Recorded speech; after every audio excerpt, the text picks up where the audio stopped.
हाँ जी, तो नमस्कार साथियों, आपका बहुत बहुत स्वागत है हमारे इस प्यारे से यूट्यूब चैनल पर।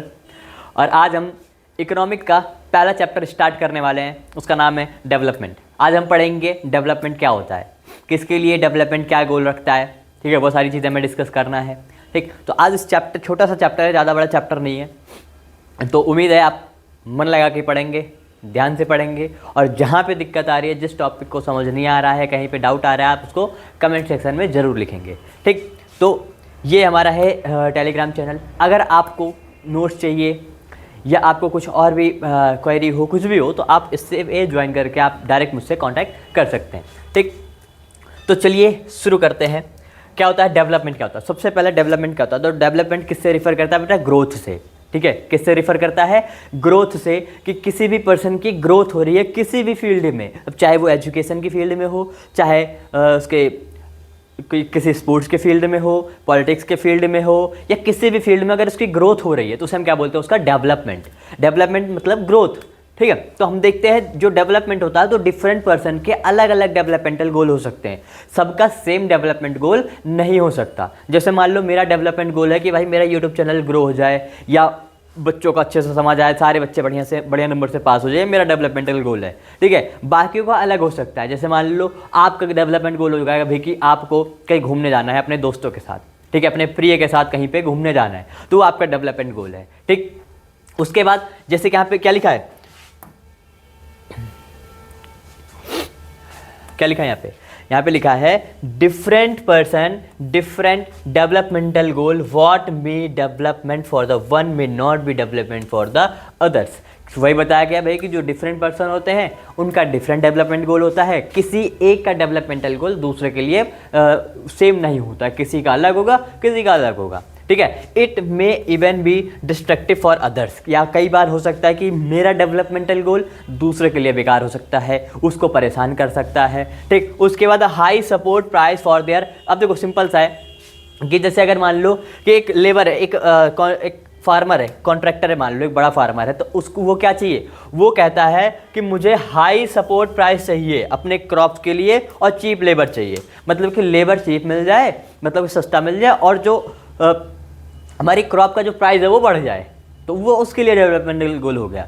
या मान लो एक वर्कर है, वो कह रहा है कि भाई जो वर्कर है, वो वर्कर क्या कह रहा है कि मुझे ज़्यादा दिन काम मिले और बेटर वेजेस मिले, मतलब कि काम ज़्यादा मिले और सैलरी भी ज़्यादा मिले। ठीक है, तो ये अलग अलग लोगों का अलग अलग गोल हो गया। एक कह रहा है कि भाई मुझे सस्ता लेबर मिले और प्राइस मेरे क्रॉप की ज़्यादा हो जाए। एक कह रहा है कि मुझे ज़्यादा दिन तक काम मिले और क्या हो कि हमारी जो सैलरी, हमारी जो वेजेस है वो बढ़िया मिले। ठीक है, या मान लो आप एक और हो सकता है, जैसे मान लो आपके घर में आप और आपकी बहन है, तो आपकी बहन के लिए डेवलपमेंटल गोल क्या होगा? वो होगा भाई कि जैसे मेरे भाई को फ्रीडम मिल रहा है, वो लेट तक आ रहा है, बढ़िया घूम घाम के आ रहा है अपने दोस्तों के साथ, वैसे मुझे भी फ्रीडम मिलनी चाहिए। तो वो आपकी बहन का डेवलपमेंटल गोल हो गया। ठीक है, उसके बाद आइए आगे देखते हैं क्या है, इनकम एंड अदर गोल्स। अब क्या हुआ कि इनकम और अदर गोल्स क्या होते हैं भाई?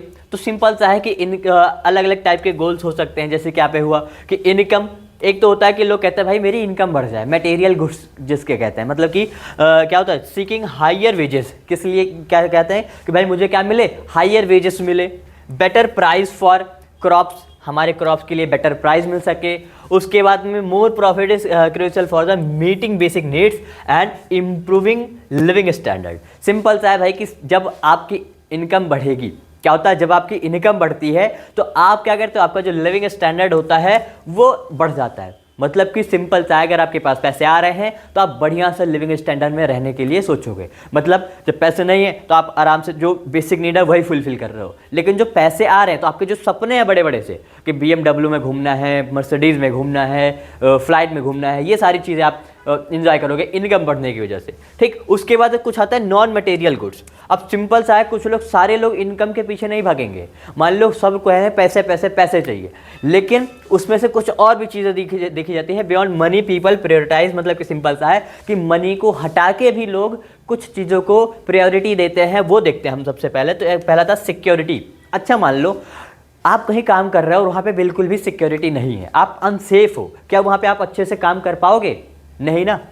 क्या होता है, पहले तो जॉब सिक्योरिटी होनी चाहिए।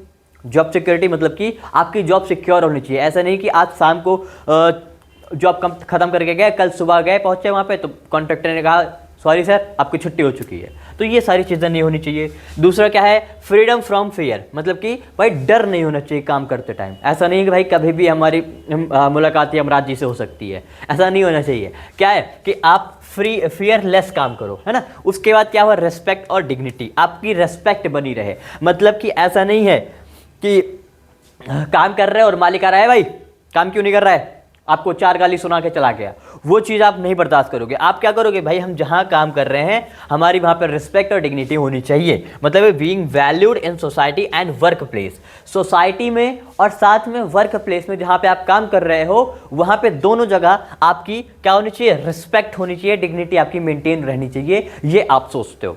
उसके बाद तीसरा क्या है, फ्रीडम एंड इक्वलिटी। आपको भाई फ्रीडम चाहिए और क्या चाहिए, इक्वलिटी चाहिए। मतलब इक्वल ट्रीटमेंट। सबसे पहले आप क्या कहते हो, आप जैसे मान लो कि क्लास में अगर टीचर किसी एक बच्चे को ज़्यादा प्रिविलेज दे रहा है दूसरे को नहीं दे रहा है, तो बाकी सारे बच्चे क्या कहेंगे कि भाई टीचर को क्या करना चाहिए, हम लोगों को इक्वली ट्रीट करना चाहिए, है ना। उसके बाद नॉन डिस्क्रिमिनेशन, डिस्क्रिमिनेशन नहीं करना चाहिए, भेदभाव नहीं करना है, ठीक है। एंड लिबर्टी और फ्रीडम, हमारे मतलब हम आज़ाद रहें। ऐसा नहीं है कि भाई मैं एक टाइप का बंधुआ मजदूर टाइप के बना दिया कि भाई बिना पूछे मालिक से कहीं नहीं जाना है, मालिक हम लोग थोड़ा तुड़तुड़े लाना है ले आए, तो ये सारी चीज़ें नहीं करनी है, ठीक है। उसके बाद इन्वायरमेंट। इन्वायरमेंट क्या है, आप पॉल्यूशन फ्री, मतलब कि सिंपल था जहाँ काम कर रहे हो वहाँ पे पॉल्यूशन नहीं होना चाहिए, साफ सुथरा इन्वायरमेंट होना चाहिए, ठीक है। क्लीन इन्वायरमेंट होना चाहिए, पॉल्यूशन नहीं होना चाहिए, साथ में क्लीन इन्वायरमेंट होना चाहिए, वही बात है, ठीक। उसके बाद सोशल लाइफ। सोशल लाइफ कैसी होनी चाहिए, तो क्या लिखा, friendship, love and closeness with the colleagues. मतलब कि सिंपल सा है, जो आपके कलीग्स हैं,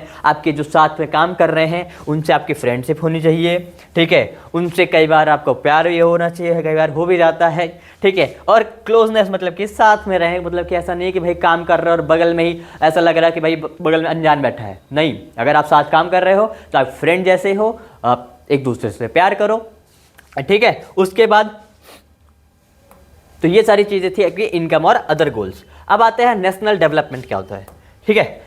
तो क्या होता है नेशनल डेवलपमेंट, बताओ व्हाट इज नेशनल डेवलपमेंट। देखो नाम से पता चल रहा है, नेशनल जो हमारा नेशन है, हमारा देश है, डेवलपमेंट जो देश का डेवलपमेंट हो रहा है तो हम क्या बोलते हैं, नेशनल डेवलपमेंट। तो क्या लिखा है, national development is the holistic process of improving countries economic. Simple सा, देखो एक ऐसा प्रोसेस है जहां पे हम कंट्रीज की इकोनॉमिक को इंप्रूव करते हैं, कंट्री की अर्थव्यवस्था को इंप्रूव करते हैं, सोशल उनकी सोसाइटी को इंप्रूव करते हैं, पॉलिटिक्स को साथ में इंप्रूव करते हैं और साथ में कल्चरल वेलबींग भी सही करते हैं। Aim at enhancing the living standard of all the citizen. हर एक जो नेशन है, हर एक जो कंट्री है, वो क्या चाहता है, वो क्या चाहता है भाई हमारे यहाँ के जो कंट्री के जो लोग हैं वो बढ़िया लिविंग स्टैंडर्ड में रह सकें अच्छे से। जैसे अमेरिका है, अमेरिका में जो लोग हैं बढ़िया मस्त लिविंग स्टैंडर्ड उनका बढ़िया है, ठीक है।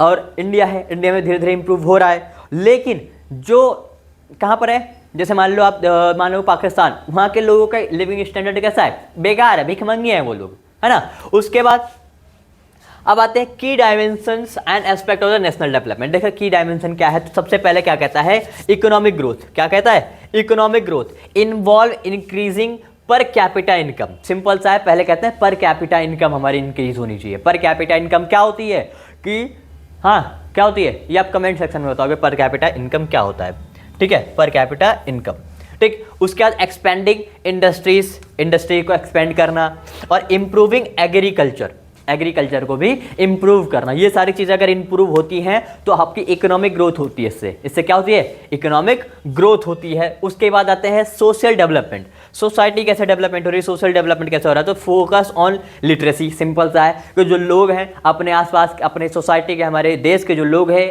हर एक कंट्री अपने जो नागरिक हैं, वहाँ के जो सिटीजन हैं, उनके सोसाइटी के जो लोग हैं, उनको कहते हैं भाई वो अच्छे से पढ़े लिखे होने चाहिए। ऐसा नहीं कि भट्टा गंवार बैठे पढ़े, है ना, वो अच्छे से पढ़े लिखे होने चाहिए। उसके बाद हेल्थ सर्विसेज, हेल्थ उनकी अच्छी होनी चाहिए। ऐसा नहीं है कि एक बात बोलने के लिए 4 बार खांस रहे हैं, या कुछ भी बोलने से पहले उनको बेहोशी छा जा रही है, तो वो हेल्थ बढ़िया होनी चाहिए उनकी।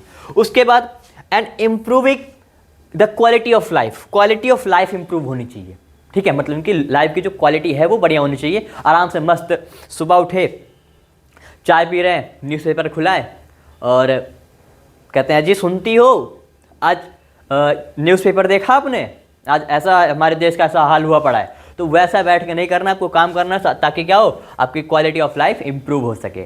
ठीक है, ये सारी चीज़ सबके लिए नहीं है कि भाई आराम से सुबह न्यूज़पेपर पढ़ के चाय पी के अपने अजी सुनती हो से बात कर रहे हैं, नहीं, सब कुछ मेहनत भी करते हैं। उसके बाद कहते हैं इंफ्रास्ट्रक्चर एंड टेक्नोलॉजी।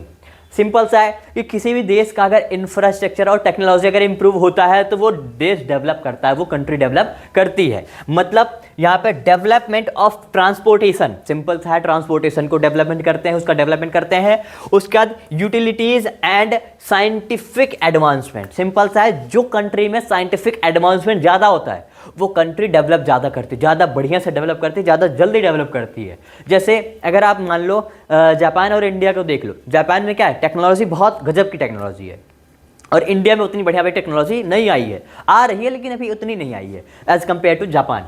तो यहाँ पर क्या है, वहाँ के लोगों की लिविंग स्टैंडर्ड भी थोड़ा बढ़िया है एज़ कम्पेयर टू इंडिया। ठीक है, उसके बाद पॉलिटिकल स्टेबिलिटी, सिंपल सा है, पॉलिटिकल स्टेबिलिटी भी होनी चाहिए। अगर पॉलिटिकल स्टेबिलिटी नहीं है मान लो, तो क्या है, एक सरकार आई, उसने कुछ स्कीम लागू की, दूसरी सरकार आ गई, उसकी उस स्कीम को कंप्लीट होने से पहले, तो क्या पता वो स्कीम लागू हो पाएगी और काम कर पाएगी सही से, नहीं, दूसरी सरकार के इसमें ये कमी है, इसमें वो कमी है, कुछ ना कुछ करके बंद कर देगी। ठीक है, क्या हुआ, involve effective governance and national integration. National integration और गवर्नेंस से को इम्प्रूव करने के लिए हमें क्या चाहिए, पॉलिटिकल स्टेबिलिटी चाहिए। जैसे मान लो एक गवर्नमेंट है, एक सरकार है, वो जाकर किसी दूसरे देश से मान लो कह रहे भाई मुझे 50 फाइटर जेट चाहिए, बढ़िया वाले, है ना, बड़े मस्त 5th जनरेशन वाले। अब दूसरी उसके बाद में वो सरकार चेंज हो गई, वो डिलीवरी होने से पहले सरकार चेंज हो गई, दूसरी सरकार ने कहा भाई मुझे ज़रूरत नहीं, डील कैंसिल कर दो। ठीक है, तो यहाँ बताओ डेवलपमेंट हो पाएगा, नहीं। उसके बाद ह्यूमन रिसोर्स, ये इंपॉर्टेंट है। ह्यूमन रिसोर्स क्या होता है कि जब आप एक ह्यूमन्स पे आप क्या करते हो, इन्वेस्ट करते हो, चाहे वो एजुकेशन फील्ड में हो, स्किल ट्रेनिंग हो, और एम्पावर सिटीजन्स, मतलब कि सिंपल सा है कि जब आप किसी पर्सन पे आप क्या करो, आप करो इन्वेस्ट करो एजुकेशन, आप स्किल उसको सिखाओ, साथ में उसकी हेल्थ पे इन्वेस्टमेंट करो, तो वो उसमें क्या डेवलप होता है, उसके अंदर डेवलप होता है ह्यूमन रिसोर्स बनता है वो। जैसे मान लो आपके मम्मी पापा आपके ऊपर इन्वेस्टमेंट कर रहे हैं, किस चीज़ का, सबसे पहले तो आपके पढ़ाई पे इन्वेस्टमेंट कर रहे हैं, साथ में आपने कहा पापा मुझे एक कोर्स करना है डिजिटल मार्केटिंग का, ठीक, पापा ने कहा चलो बेटा कर लो, स्किल आएगी, ट्रेनिंग आएगी, वो उसमें भी डेवलपमेंट कर रहे हैं। साथ में आपकी हेल्थ सही नहीं रही है तो आपके पापा तुरंत आपको हॉस्पिटल ले जाते हैं, आपके डॉक्टर के पास, अच्छे से डॉक्टर के पास ले जाएंगे ताकि आप जल्दी सही हो सको, कि आपका जो आप अच्छा 100% आप अपने फोकस कर रह सको किसी भी जो भी चीज़ कर रहे हो। ठीक है, तो ये सारी चीज़ें ह्यूमन रिसोर्स डेवलप करता है। अगर आप ये सारी चीज़ें बढ़िया होती है तो आप किसी भी चीज़ को अच्छे से यूटिलाइज कर सकते हो। जैसे मान लो पहले क्या होता था, पहले लोग जंगल में रहते थे, झिंगा लाला हुआ करते थे, ठीक, अब वहाँ पे क्या हुआ, क्या वहाँ पे उनको उस टाइम पे उनको इतना एजुकेशन के मतलब कि समझ थी नहीं, उनके पास उतनी स्किल थी नहीं, उनके हेल्थ तो बढ़िया होती थी उनकी। ठीक है, तो ये सारी चीज़ें नहीं थी, इसलिए वजह से वो पहले के जो अभी टेक्नोलॉजी है वो पहले यूज़ नहीं कर पा रहे थे। अब पहले भी कोल तो पहले भी था, पेट्रोलियम पहले भी था, क्या यूज़ कर पा रहे थे, नहीं। लेकिन जब ये उनको एजुकेशन हुआ, एजुकेशन उनको मिली, स्किल मिली, तो अब वही चीज़ें हम लोग यूज़ कर रहे हैं, नहीं कर रहे। ठीक है, तो वही सेम चीज़ ये कहता है ह्यूमन रिसोर्स को डेवलप करता है। ठीक है, उसके बाद how to compare different countries. ठीक है, डिफरेंट कंट्रीज को कैसे कंपेयर करते हैं, ठीक, चलो देखते हैं कैसे कंपेयर करते हैं, बताओ। पहला आता है कुछ इकोनॉमिक इंडिकेटर्स। इकोनॉमिक इंडिकेटर्स जो कभी पूछा था, पर कैपिटा इनकम आ गया यहाँ पे, बताना नहीं पड़ा तुम लोगों को, है ना।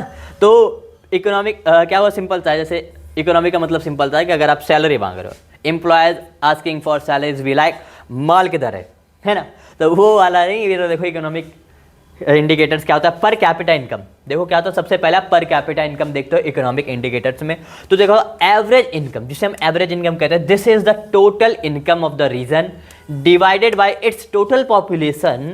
द वर्ड, अब देखो सिंपल सा है, पर कैपिटा इनकम क्या होता है कि टोटल इनकम क्या होता है, टोटल इनकम अपॉन में इसको डिवाइड कर दोगे किससे, टोटल पॉपुलेशन, किससे, टोटल पॉपुलेशन से टोटल इनकम को डिवाइड कर दोगे तो आपका क्या जाता है, आपका जाता है पर कैपिटा इनकम। ठीक है, पर कैपिटा इनकम, क्लियर हुआ। उसके बाद अगर आप देखोगे तो क्या होता है, the World Bank use to classify countries as rich और लो इनकम।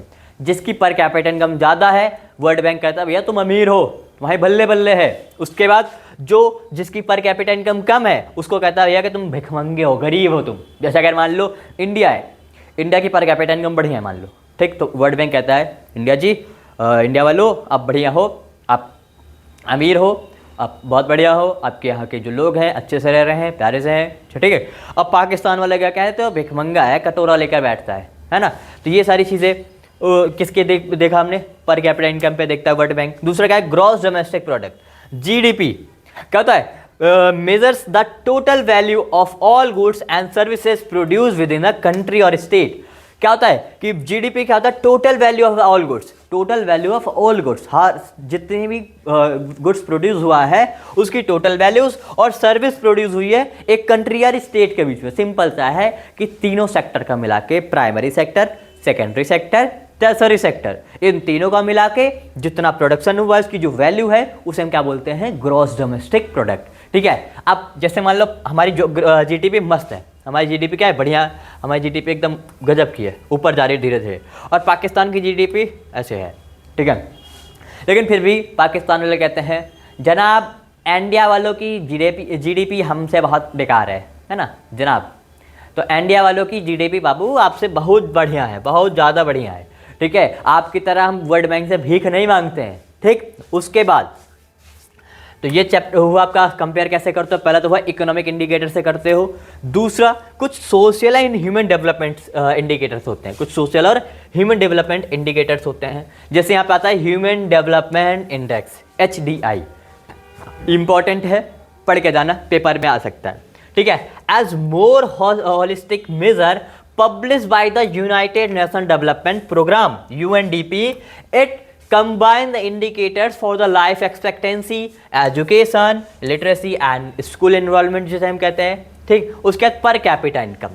अब देखो HDI क्या है, ह्यूमन डेवलपमेंट इंडेक्स। तो यूनाइटेड नेशनल डेवलपमेंट प्रोग्राम ने बोला कि अगर देखो कंबाइन इंडिकेटर्स हम देखें, कंबाइन मतलब कि हम मिला लेंगे लाइफ एक्सपेक्टेंसी को, हम मिला लेंगे एजुकेशन को जिसे आप लिटरेसी रेट बोलते हो, और हम मिला लेंगे पर कैपिटा इनकम को। अगर इन तीनों को हम मिला लें तब जो रैंक या जो इंडेक्स तैयार होता है उसे हम क्या बोलते हैं, ह्यूमन डेवलपमेंट इंडेक्स।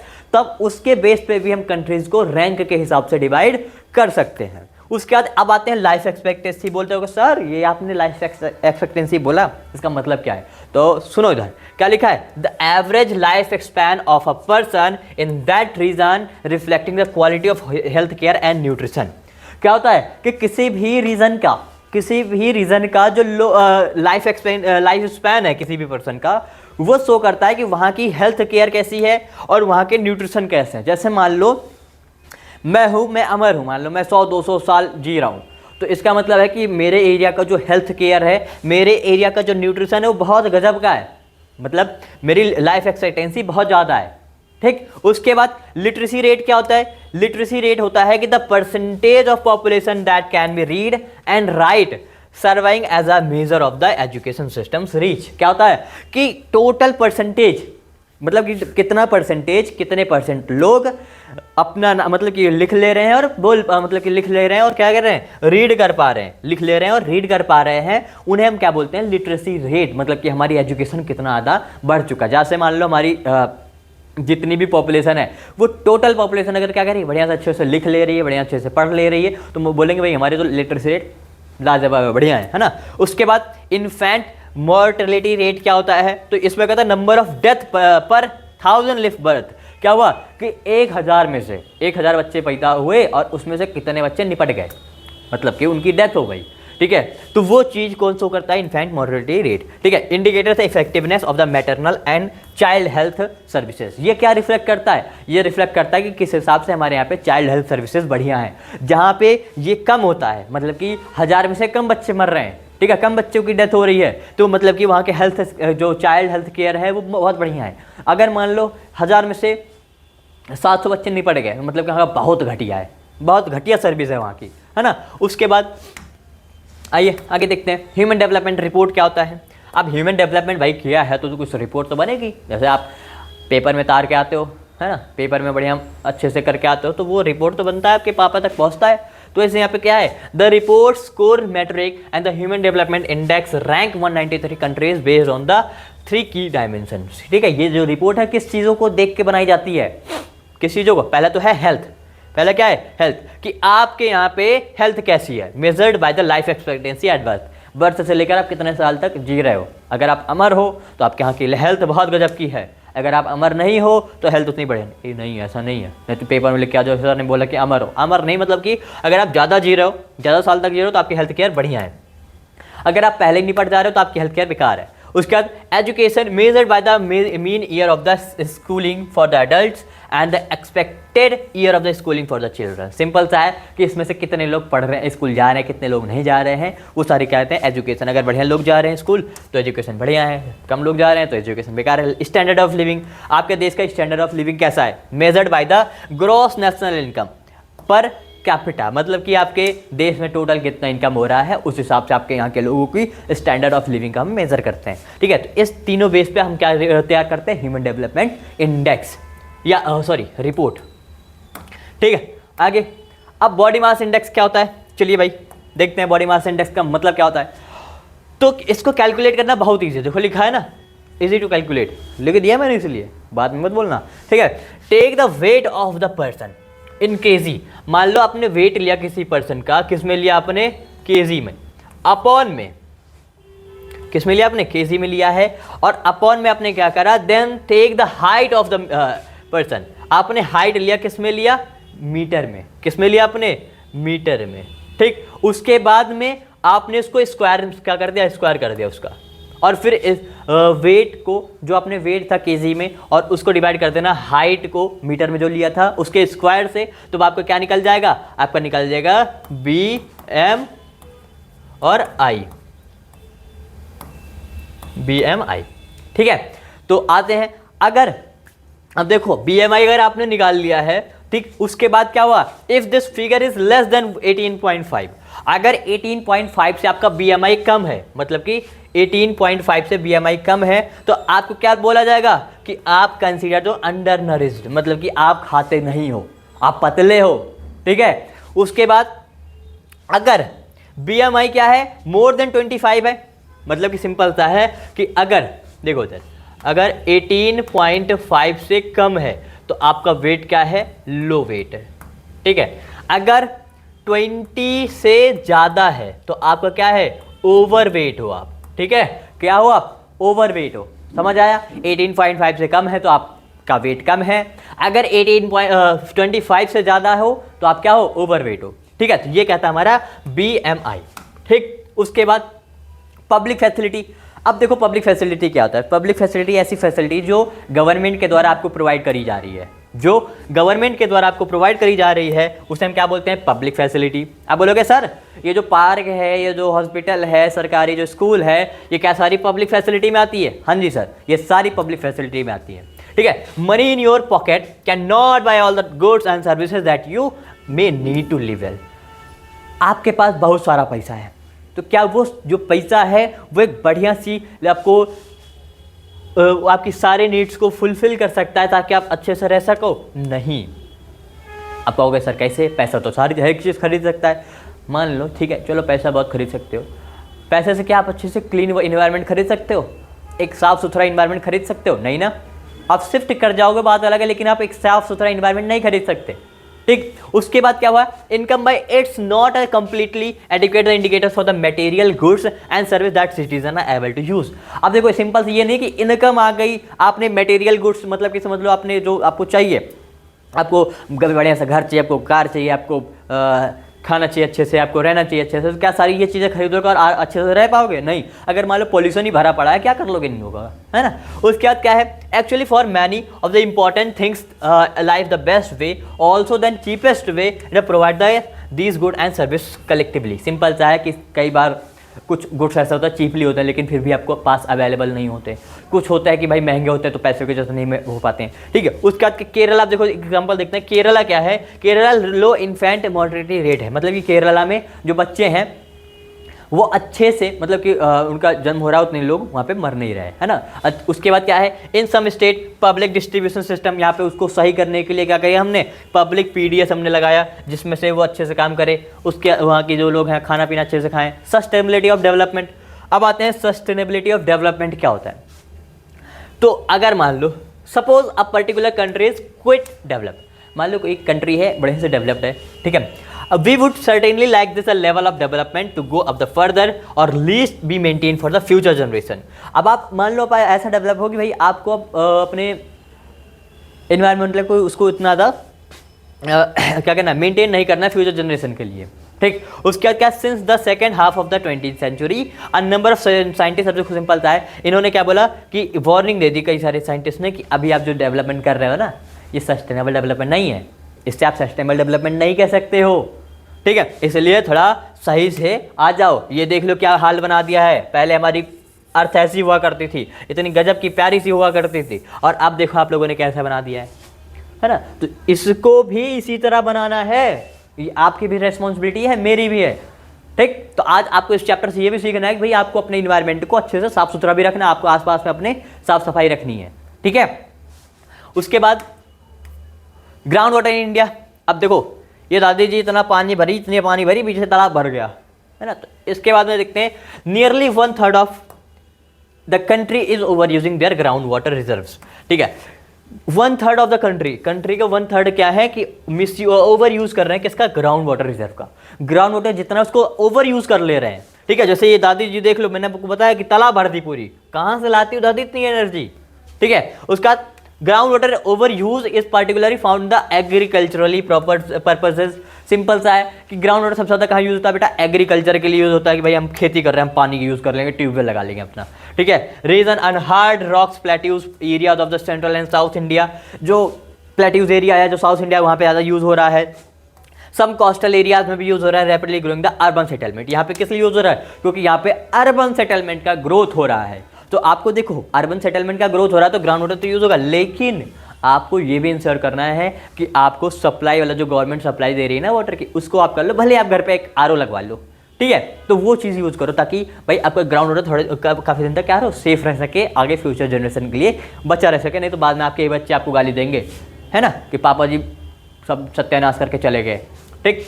उसके बाद तो चैप्टर हो गया इसी के साथ खत्म। Thank you.